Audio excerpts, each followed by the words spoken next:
This is Marriage on the Half Shell, Raw and Exposed. So we're going to talk about, we named this one The Honeymooners, but we don't mean like that old show where they bickered all the time. That's not what we're talking about. No, not like that at all. No. We're talking about actually being honeymooners. In other words, the empty nest. Yeah. Yes. Empty nest. Second honeymoon. Second honeymoon. I'll call it that. Okay. Yeah, that works. So, we've been empty nesters now for a couple of years, officially. Well, more or less officially. 5 of our kids have moved out. The 6th one lives in the guest house at this point, and he's pretty much on his own. And we don't see him that often. No, we really don't. He mooches off our food every once in a while. He'll come in and chat with us, but that's about it. He pretty much, he works a lot and lives on his own. So anyway, empty nesters. And I have to say, it's going to sound mean, but after we had our first child, I remember saying, I can't wait until we're empty nesters. And I know that sounds, I don't know, callous, kind of. But it's not. But the reason I said that was because I got pregnant 6 weeks after we got 6 weeks after we got married. Right. So I feel like we never had that time where it was just you and me. Right. We went right into having babies. Which, listen, ladies, if you're married young, don't put it off. Maybe a year or two, but putting it off for years and years is just not going to benefit anyone, really. It's not. True. So, anyway. But yeah, we started having babies, and I was pregnant, nursing, or somewhere in between for, 13 years? Something like that. Yeah. So, and then, we homeschooled, so, we had them around until 4 years ago, until we moved into this, where we are now, more or less. Basically until the 5th one got married. Yes. And the 6th guy, son, second son, but the last kid in the house moved to the guest house. Yes. Because we let each one cycle through. Yeah. So they could kind of have some experience. Being on their own. Basically being on their own. In order, not in any order of favoritism or anything like that, but just based on when they were getting married and that sort of thing. So we've been empty nesters for a couple of years. Right. And we've gathered a little experience and learned a few things. I think we were already doing some of the stuff we're going to talk about. Sure. Oh, some of it, yes, definitely. Because the kids were adults. Yeah. And though we may have seen the ones that just have been recently married a little bit more often, and we still see them, of course, but it was almost like they weren't here. Sure, they were working full time. They would work, they'd be out, whatever. Yep. So anyway, okay, so we came up with 9 different points that we wanted to make this evening. I know that sounds like a lot, but we may be barreling through some of them because we've discussed some of them in other podcasts, and some of them are kind of the more obvious things. Maybe. So, okay. So the first one I have here is continue to date. We did a whole podcast on the importance of dating and how it's important to your relationship and for maintaining your relationship. And I don't think you're going to find a marriage counselor in the world that isn't going to recommend a weekly or bi-weekly date. Right. Weekly would be better. We've always shot for a week. Yes. We've actually done it, We've done it pretty much. I mean, every now and then we'll, for some reason or another, we may miss one, for one reason or another. But most of the time it's every week. And now that you don't have kids in the house... it shouldn't be that hard. It shouldn't really be that hard. And it doesn't have to be this formal thing either. I mean, for us, especially since the COVID nonsense, when that all happened, everything shut down, we started having stay-at-home dates. Right. You know, we would go and pick up the food wherever we wanted, because that's what restaurants were doing, and we would bring it home, and that's actually what triggered the podcast. Yeah. Because we were sitting around our dining room table and having, deeper conversations. Conversations you can't necessarily have in a restaurant when it's loud and there's people and, Yes. all of that kind of stuff. So it was much more intimate. Mm-hmm. And what we discovered was that we liked it. Yeah, and so we've continued doing that. Yes, like twice a month. Yeah, every other date or every third date, something like that. Yeah. Where, and you might say, well, we actually do eat dinner just about every day or every day. Yeah. Anyway, but just having that date night mentality. Yes. Where we prepare something special, something that we wouldn't normally have or whatever on those at-home dates. Yeah. And then, of course, the other times, so we go out. Either we go out to listen to music or... Yeah, we go out on a date. We just go out on a date. Whatever, But our stay-at-home dates, we... I think we're very intentional. Like our other meals during the week might be quick. Like we might have errands to do. We might have to go babysit the grandkids. We might have other things that are going on. So it's like there might be a 20-minute meal where we sit down, kind of how was your day, that kind of thing. Yeah. But our date nights are extremely intentional. We do not have not talk radio. I don't call it that anymore. We don't have podcasts on. We aren't listening to political nonsense. We're not... We're focusing on each other. Yes, we are, so we put music on. Music's on, and yes, the kids know this is not the time to come visit. They do, yeah, that sort of thing, unless there's an emergency. Yeah, obviously. Yeah, just like any other thing. And they've actually always been really good about that. Yeah, true. They as a matter of fact, they think it's weird if we skip, or they did when they were living here. It's like, isn't tonight your date night? Is something wrong? No. Yeah. No, we moved it or whatever. Yeah, anyway. yeah. Anyway, so it's that normal to them. Yes. That it would be abnormal for us to skip it, and they would wonder about us if we didn't have a date night. Anyway, the point is, you need to make it that normal for yourselves. Make it normal now. Yes. And keep it up. And after a while, it will become normal for you. It will become normal for your kids. Yes. After they moved out, keep it normal. Yeah. This is still date night. We're going to get a date this week, whether it's this night or the next night, because like we're going to a concert or something like that. And then we're intentional. We cook together when we're at home, or we're going to go out to do something. Right. That sort of thing. Right. So. Okay, so we, like I said, go back, listen to our podcast on dating. We did a whole podcast on that. Keep things fun by being spontaneous. Much easier to do once your children move out. Yes. You cannot be spontaneous with 6 children. You cannot be spontaneous with 2 children. Yeah. You can't. You've got to plan. You've got to have all your stuff together. So, for us to wake up Saturday morning and just say, let's get the kayaks out. Right. Let's go, kayak around the lake up the road. Or how about if we go do a 3-mile walk in the neighborhood with the nice trails? Mm-hmm. We could do that, and we do. And that's something that you should be practicing on a regular basis. That spontaneous, Try to be spontaneous. Yeah. Be open to it. Yeah. Don't pack your schedule so much. That too. This is even before you're empty nesters, right? Try not to pack your schedule so much that you don't have time, obviously, to be with your family. Right. Or whatever. Right. But also allow time for the spontaneous stuff. So, that's kind of a thing. And even if it's...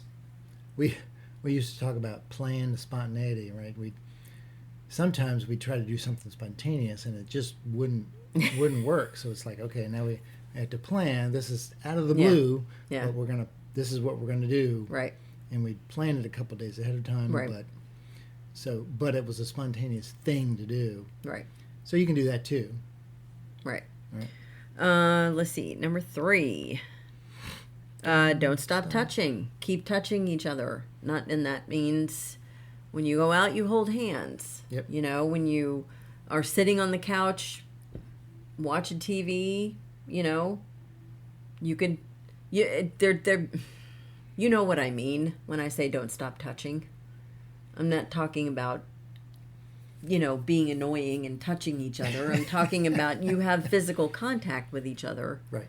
And don't stop having sex. A lot of couples, as they get older, they'll let that fall by the wayside for one reason or another, whether it's physical or, you know, maybe they haven't been working on their relationship or whatever there is.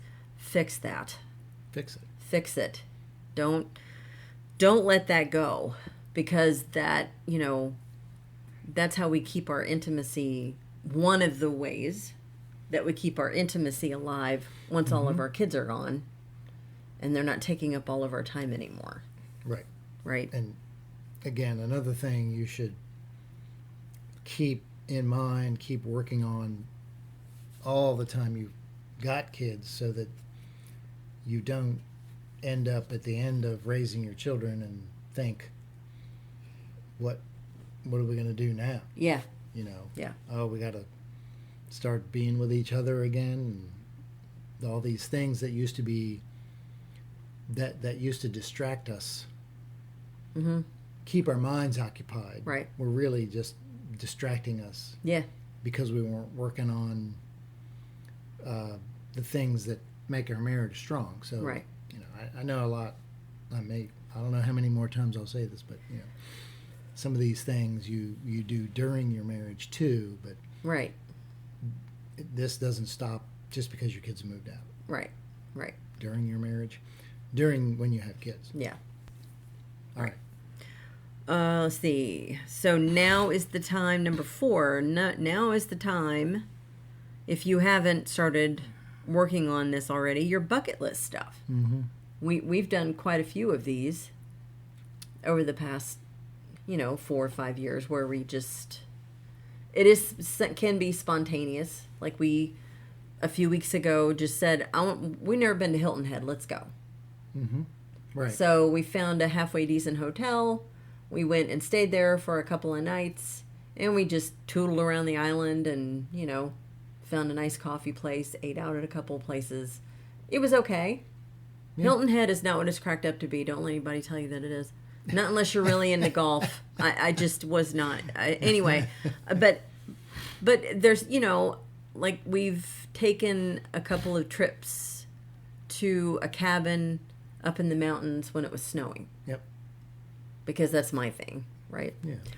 Well, like we actually just got back. Yes. From a niece's wedding ceremony party thing, and instead of just going down, it was in Florida, so instead of just going down to Florida for a couple days, we went down a couple days ahead of time and visited the Kennedy Space Center. Right. And then that evening, they were launching a rocket, so we got up and went out and watched Stayed that. Up way past our bedtime. Oh yeah, but it was pretty cool, and we were kind of far away this time, but right. And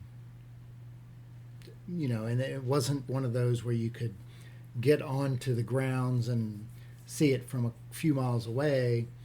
I don't know why they didn't do that. Maybe it's because it was at night. I don't know. Yeah. So we're going to go do it again. And hopefully at least get closer. Right, right. Supposedly there's a beach down there that you can go to and watch the rockets launch from without having to pay the $250 a person to be fed a little food. And bucket list stuff doesn't mean spend a ton of money, because we don't really do that. We also, like last fall, we went to Nashville. I'd never been to Nashville. Neither one of us had. Yep. It was also on our bucket list. Boston has been on my bucket list forever. Yep. We went there and we spent 4 days or something, and we got to see Boston Harbor, and we went to the place where the Perfect Storm, the boats, the town or whatever. Yeah, the Andrea Gale, that whole movie, that story. We went there. That was really cool. We saw Plymouth Rock. Ooh. We did all the things. So anyway, so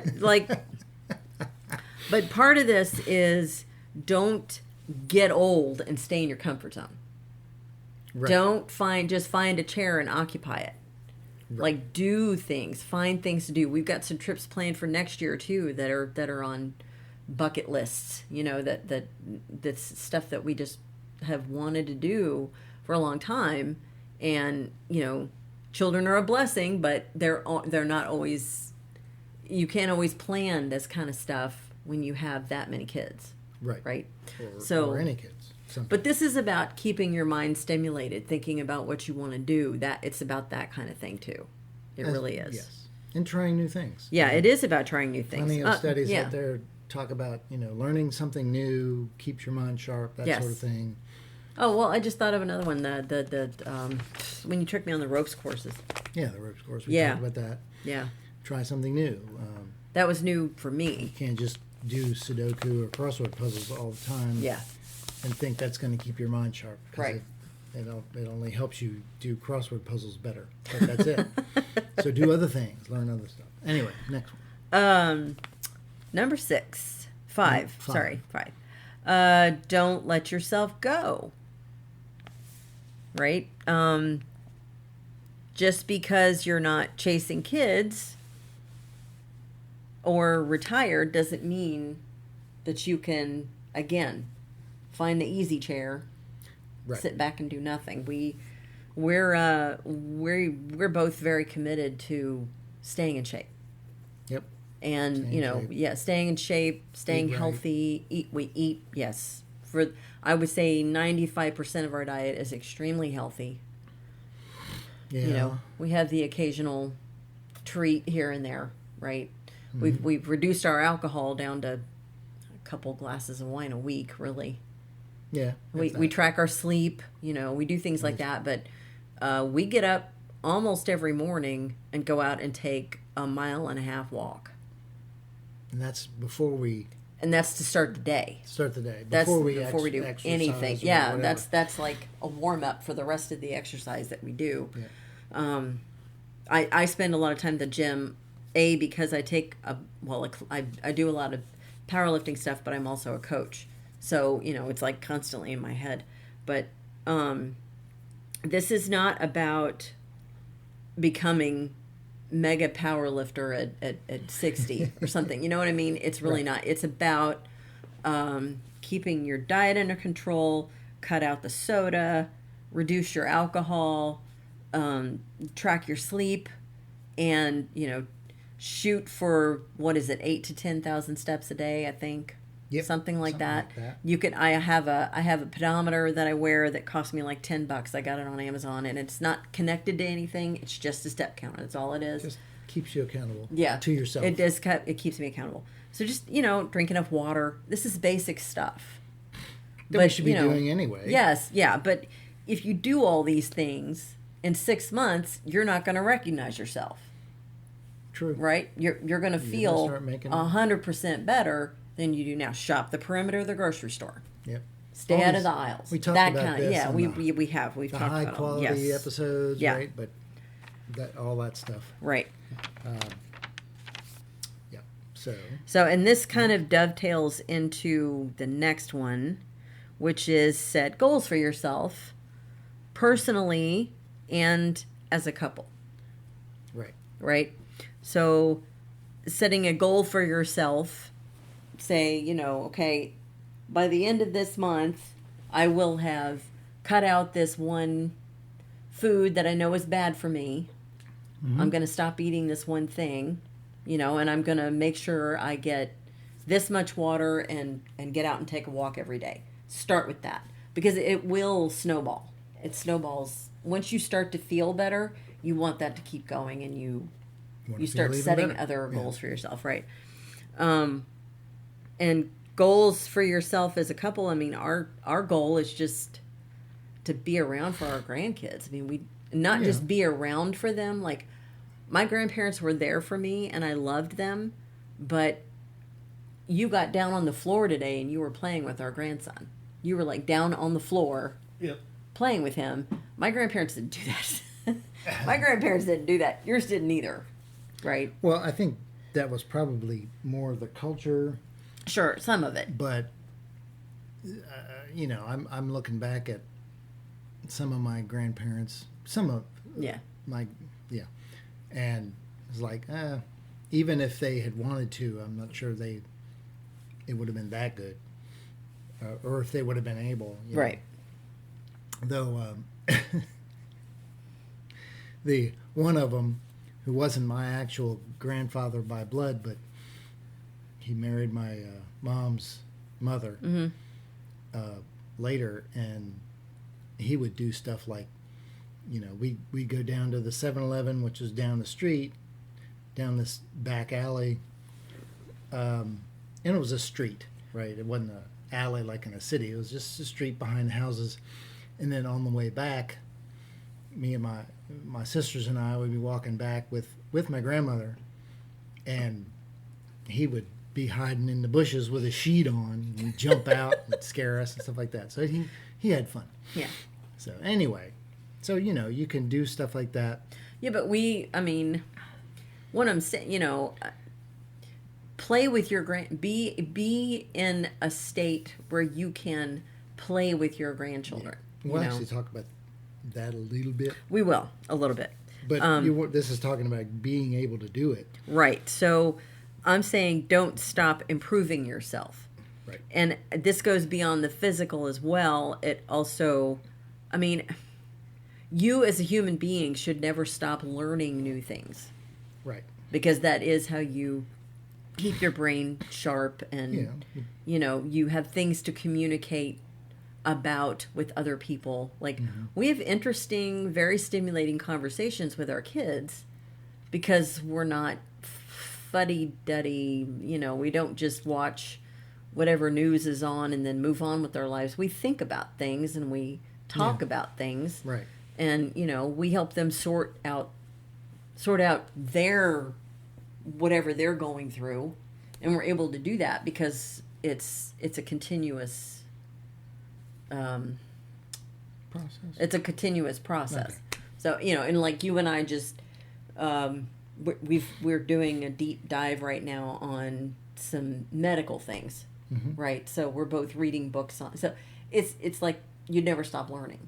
Right. I'm also reading a series of books for my grandson, history books, right?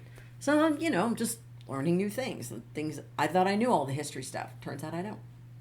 Well, so that's no, huh? You didn't really think you knew all the history stuff. No. I had a general idea, but it's always fun to learn new things, right? Sure. Okay. So anyway, let's see. Next page. Let's see. All right, number 7. Find a new purpose for your marriage.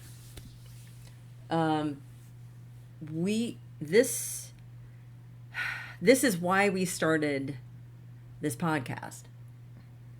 When COVID shut everything down and we were sitting there at the dining room table staring at each other over this nice dinner we just made, we started to talk about deeper things, probably than we'd ever talked about in our marriage. We just, had the opportunity, and we were home a lot. Right. Right. And it turned into maybe we should be recording these conversations because they might be able to help someone else.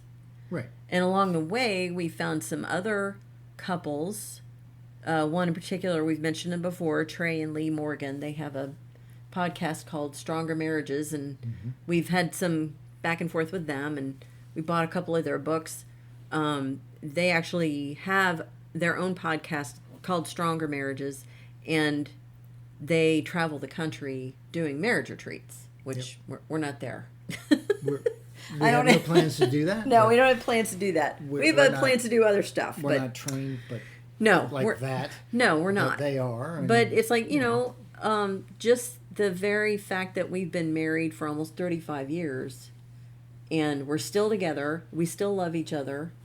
Yep. And we don't just love each other, we're crazy about each other. Yep. We love spending time together, doing things together, all of that. If sharing those experiences could help some other couple, then it's worth it. Right. And if sharing this information could help some couple that is either approaching being empty nesters or they're already empty nesters, maybe start to think about spicing things up again. Yeah. Or, how do we, like, we're going to be together in probably another 20 years. Are we really just going to sit here and stare at each other and be bored? Really? That doesn't sound like it's easy to fall into the trap of sitting in front of the TV or YouTube or whatever. Which we do.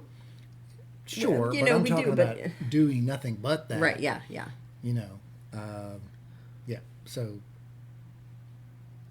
So anyway, we found a new purpose for our marriage. And, right now we're also still in the process of finding a church.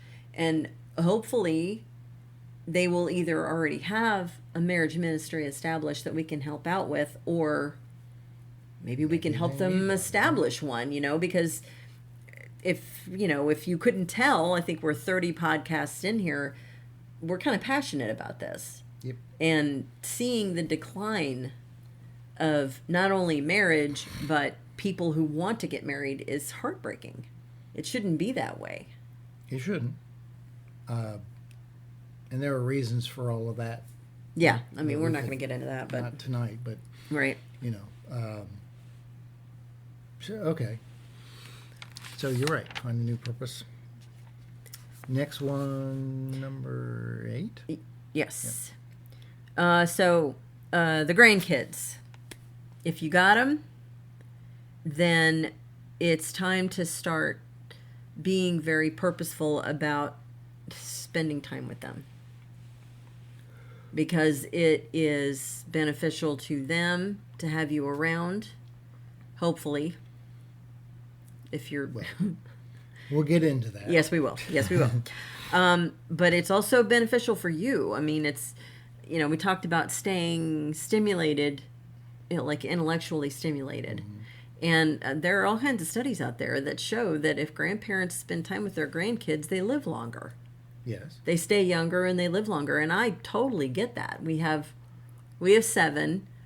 We spend more time with 4 of them at this point for a lot of reasons, but the oldest one is 9, and then there's 9, 6, 2, and 4 months, 4 or 5 months, right? So, but we get to see them at least once a week, but it's not just like, it doesn't just happen, right? We plan. Yeah. We plan babysitting. Right. We plan to make sure we visit the kids. Yes. The kids, so that we can see not just so we can see the grandkids, but you also get to see the grandkids. Yes. Right. We want to, like I said, babysit so they can get the date nights. Yeah, we're trying to help them also. My oldest and her husband have been pretty good about being purposeful about their date nights. Yeah. They've had to take breaks when they had babies, just whatever. Right. But once baby gets old enough, they call us back into action, and we're there or they're here once a week. Yeah. And they hang out with us for a couple of hours, because that's just all they can do right now with the kids they have. But they get that couple of hours together, and so we're trying to help them. We're trying to help them carry on the tradition of establishing a date night. Yeah. And the grandkids actually like it. Yeah, they do. Do stuff with them. Yeah. They're not just here And we don't park them in front of the TV. No. We actually try to come up with a plan. Yeah, most of the time. Something to do. Yes. Yeah, I was going to try to remember the study. I mean, it was related to how a lot of young adults these days are not growing up, really, and becoming adults. It's almost like they're just big babies. Yeah. And the idea isn't to just be a kid forever, right? You become an adult and you become more mature and you have a better life. It's not a better life just being a kid into your 30s. It's not a good life. No. It might feel good in the moment, but ultimately it's not good for you. But when we spend time with children, with our grandkids specifically, you can continue to see the world through their eyes along with your own. Yeah. Right? So you can kind of recapture some of that Right. In a proper way, right? And thus stay young at heart, if you will, or in your mind or whatever. Yeah. I mean, without acting immature and like a child yourself. Well, and these people who, I never want to grow up, Peter Pan syndrome or whatever. It's like, you know what? Growing up doesn't suck, and it dovetail. This is what you were just saying. It's like you get to experience childhood again through your children, which we've already done. Yep, through your own children. Through your own children, and now spending time with our grandkids, we get to do it again. You get to do it again. Exactly. We can do all the grown-up things, but when they're here, we're goofing around, we're having fun, we're finger painting, we're making messes, we're playing on the zip line, running around in the backyard. Yeah. We took them to a baseball game, and now they know a little bit about baseball, and we play baseball, just that kind of thing, Sure. And then if you make it, if you're in shape and you're doing the right things like that, and staying healthy, you'll be able to see their children. So you got great grandchildren, and you get to do it all over again. Anyway, last point, number 9. So number 9, this was one of the things that kind of inspired this entire podcast. So we're finally actually to the point of this. We are to the point. I mean, I did want to make all those other points because I feel like that's important. Yes, they were. So, the 5th commandment is honor your mother and father so that it will go well with you. That is the 5th commandment, right? And it's, I've talked about my experience growing up and everything, and my parents, not my father and stepmother, I'm talking about my mom and my stepdad, made that extremely difficult for me. And I struggled with it for decades. And, we would have our church group, we'd all get together, and what can I pray for you about? And that would be my prayer request. A lot. I don't know how to honor them, and I don't know if I'm doing enough. And they would reassure me that I was, but they made it so hard. They really did. Yeah. And this is something that I think a lot of parents can struggle with, maybe unknowingly. Maybe. Communication is key. Yeah. When you talk to I'm talking about parents with kids right now. When you talk to your parents because they're making it difficult. Yeah. Right? Yeah. They have their set in their ways, blah, blah, blah. And right. Another reason we talk about the previous points is, we don't want to become set in our ways. And that doesn't mean, you don't honor tradition or you don't exercise standards, morality, whatever you want to call it. Because that stuff is often more concrete. Right. Should be.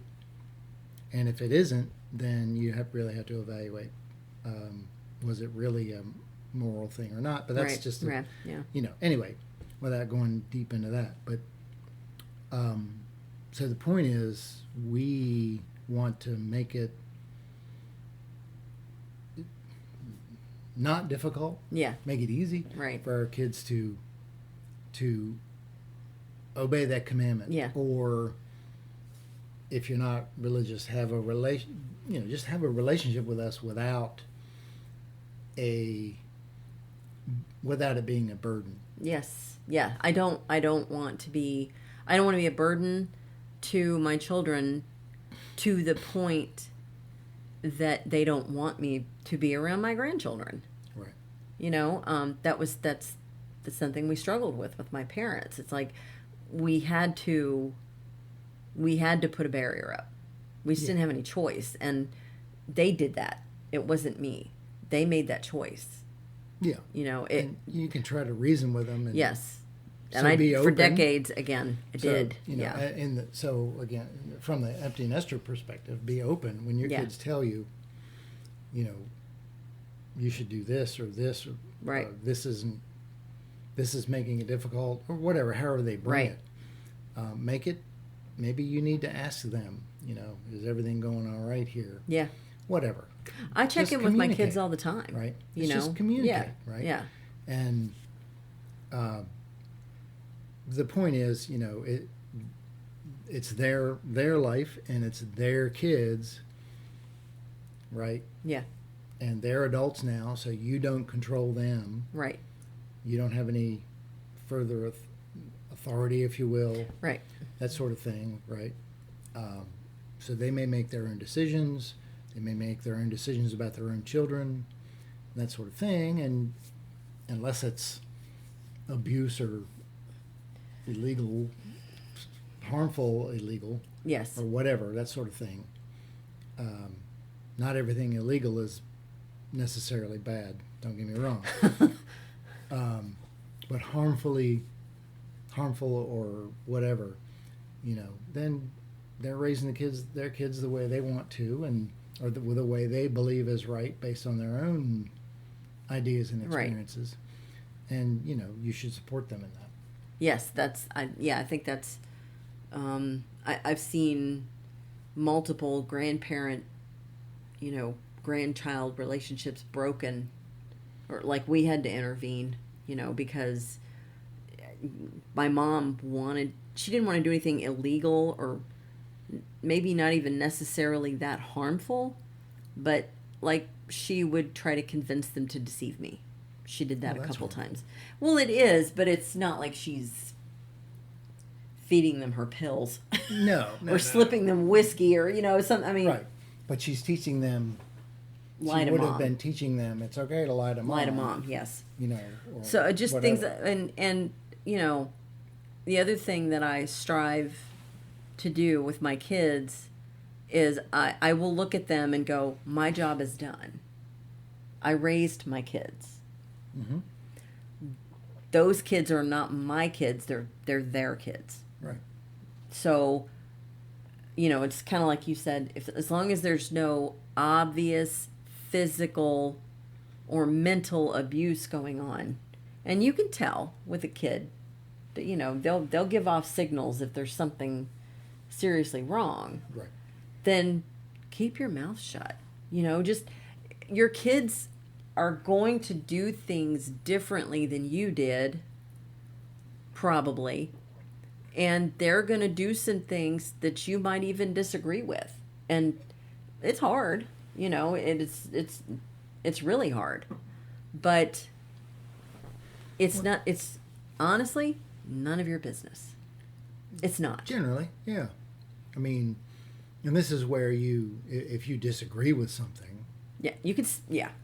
It's where you have to evaluate, is this just part of my moral code, or this is what I've been taught, but yes. Maybe it's not necessarily true, or at least not true for everyone. Everybody gets to make their own choices. Right. So I can't demand they act this way or that way, mm-hmm. That sort of thing. And Now, my parents were great.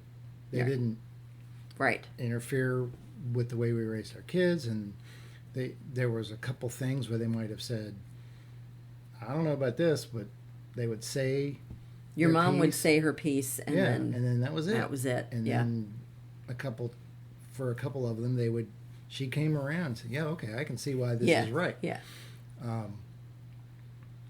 So, so my parents are great, but I've heard other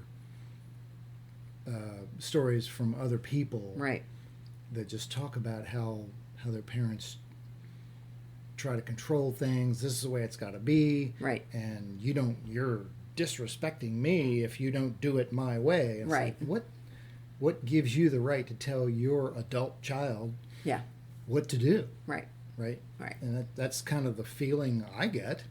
And I'm thinking, don't be that type of grandparent.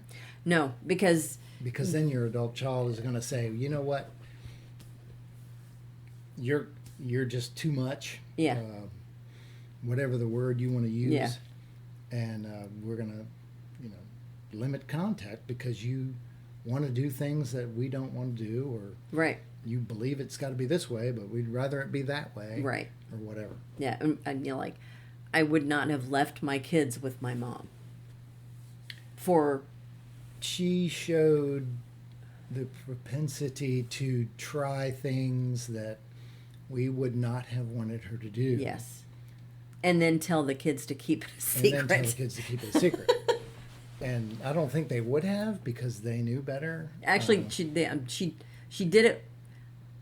There was one specific incident, my oldest, and we had, taught her that you don't keep secrets from mom and dad. You tell us, somebody says to you, we're going to do this, and don't tell mom and dad. You come tell mom and dad. This was a thing, like, go ahead and be specific. Right. We were sitting on the couch, and she called her into the kitchen and gave her a piece of candy, or it was something like that. Mm-hmm. And she said, this is just for you. It's a secret between me and you. Don't tell your mom. Well, she marched right into the living room, opened up her hand and said, look what Gang just gave me. And then my mom said, I told her to keep her a secret. And I said, Mom, no secrets. No, we can't do that. We're not doing that. Well, I'm just trying to have a special relationship with my granddaughter. I said, find another way. Not like that. We just told you how to do it. I mean, there's plenty of ways to have a relationship with your grandkids without keeping secrets. And especially today. Oh, God. I mean, anybody tells your kid to keep a secret, then you're asking for trouble. You're definitely asking for trouble. So your kids should know. Your kids should know. Yeah. Don't keep secrets. Yes. And if you have to tell your grandkids because your kids haven't told them, then you do it. Yeah. Right? Don't keep secrets. But I think this boils down to you need to respect your children as the adults that they are and the adults you raised them to be, hopefully. Yep. Only give advice when it's asked for. Which is good advice in the first place. Yeah, well, I mean, it's good for generally for relationships, but I think, when you're dealing with your kids, it's a little more free form. Like, you feel like you should be giving them advice because you're their mom or their dad or whatever, but a lot of times they're not coming to us to ask us for advice. They just need to talk, and we need to be sensitive to that. We need to be aware of that, right? And offer advice if they ask for it. If they come to us and ask us, they have a problem. So what this boils down to is that fifth commandment is the only commandment with a promise attached. Don't make it difficult for your kids to do it. Right. Don't do that to them. Right. Because like your experience, I mean, you still honored your parents even though they made it difficult, but it looked very different than it could have been. Yes. It could have been much better. They could have had a better relationship with you and our kids had they not made it difficult. Yeah. But so there's ways to still honor your parents, or for your kids to honor you as the empty nesters. Yes. Right. Even if they place limitations because of your obstinance or something like that. So you don't want to go there. You want to make it as easy as possible for them to keep that commandment. Yes. And again, if you're not religious, then think of it as respect. Respect, you want them, relationship, yes, that sort of thing. You want them to. If you want your kids to respect you, you got to make it easy. Yeah, and be worthy of that respect. And then be worthy of that respect. Yes. Yeah. So that was, I think, that one was when we started talking about doing this podcast. Kicking off point. That was the kicking off point, and I was like, oh well, we can make some other. We can talk about some other smaller things that could enhance your relationship once your kids move out, and hopefully your relationship wasn't so kid centric that you are completely lost and drowning now. I hope that that's not the case, but it doesn't mean that there isn't time now to fix it, because there is. There's always time to fix it. Yeah. You can always start. Yeah.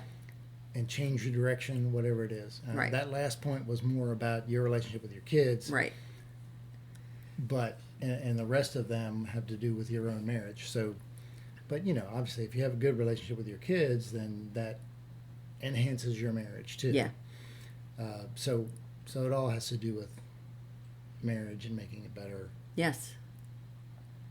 You want to maintain it, but you want to keep the energy going. Right. Moving forward, and you can, continue to be a good example to your kids. Your that's the other thing. Together. Yeah. They see what's going on. Yeah. And they begin to emulate at least the principles. Right. So that they can keep their marriage strong. Right. Strong marriages make for a strong society. Mm-hmm. Right.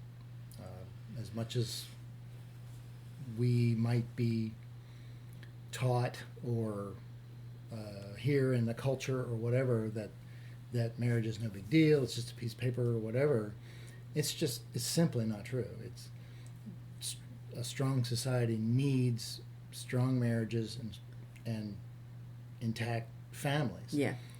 And that's the basis of a strong society, a good society where people care for each other and so on. Anyway, without going down any further rabbit holes, is there anything else you wanted to? No, I think like I said, the last point was the starting off point for this whole thing. But I'm glad we got to talk about all the other points too. Yeah. And I hope you found this helpful, and I hope that it will spark a second honeymoon. Yes, and if you're not there yet, just start thinking ahead. It's kind of like I said with the exercise. You start small. Maybe just start planning 2 dates a month. Sure. Just do that, Cut out soda. Cut out soda and plan 2 dates a month. Let's start with that. Just the basics. Okay, right. So I hope you have a great evening. This has been Marriage on the Half Shell, Raw and Exposed. See ya.